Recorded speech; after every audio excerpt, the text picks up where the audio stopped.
Ouais. C'est la rentrée. La rentrée littéraire, c'est une moisson d'ouvrages et cette année, on en a plus de 500. Et on peut dire qu'elle brille par ses premiers romans, plein de premiers romans super intéressants. Je vais vous en parler de quelques-uns. Il y en a une foison, bien sûr, mais il y en a qui ont retenu particulièrement mon attention. Menace, donc d'Amélia Gray, aux éditions de l'Ogre, petit éditeur. Elle est américaine, c'est donc un premier roman, une première traduction. Et c'est complètement dérangeant. Et ça ressemble à un scénario d'une série de David Lynch. Il y a l'univers Twin Peaks. Le narrateur perd sa femme dans des conditions bizarres. Et chez lui, il retrouve dans différentes pièces de la maison des petits papiers où ils sont écrits donc des menaces. Par exemple, essayez de vous souvenir d'un moment où vous vous êtes senti à la fois au chaud et en danger. Donc c'est un univers complètement barré. Il y a des moments qui sont très drôles, il y a des moments dérangeants, il y a des moments où on ne comprend pas trop ce qui se passe.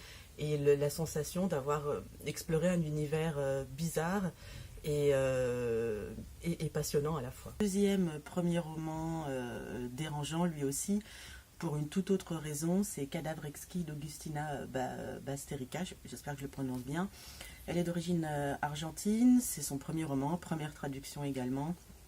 Et on est dans une dystopie. Le monde, bien sûr, va mal, les animaux ont disparu. Et pour continuer à manger de la viande, des êtres humains sont élevés comme du bétail.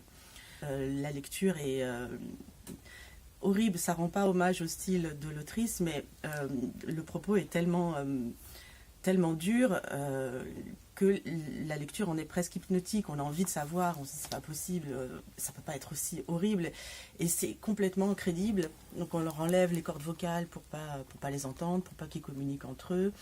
On visite un élevage, on visite l'abattoir, on a toute la chaîne, tout le processus. Et bien sûr, ce qui ressort de cette lecture, c'est l'analogie qu'on peut faire avec la façon dont nous nous comportons avec les animaux aujourd'hui, avec la façon qu'on a de les déconsidérer et de leur enlever une part d'humanité, possibilité d'avoir des sentiments, de souffrir. Je recommande vraiment à tout le monde de le lire, même si ça va être un petit moment douloureux, mais je pense que c'est un moment douloureux nécessaire. Querelle de Kevin Lambert aux éditions du Nouvel Attila. Kevin Lambert est québécois, Querelle est son premier roman, et comme le suppose le titre, il y a un hommage aux querelles de Genève. Et là, on est dans une fable syndicaliste, comme le précise l'éditeur. On est dans une ville un peu sauvage du Québec, une usine, et c'est la grève. Et Querelle fait partie des employés, et on va suivre le conflit de sa naissance jusqu'à sa résolution, si on peut considérer qu'il y en a une. Donc on va suivre cette grève par l'intermédiaire de ses employés, l'intermédiaire de Querelle bien sûr, mais d'autres de ses collègues. On va voir la dureté des piquets de grève, la façon dont ils sont traités par les médias et considérés par les autres habitants de la ville. C'est une petite ville et l'économie tourne autour de cette usine. Les soirées dans les bars le soir pour oublier un peu la dureté de la vie, la solidarité qui est là et puis qui s'effrite un petit peu au fur et à mesure.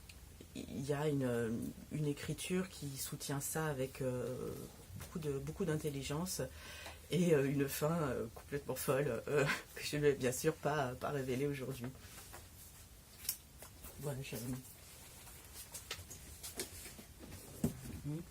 j'en ai encore deux autres. On va se mettre où?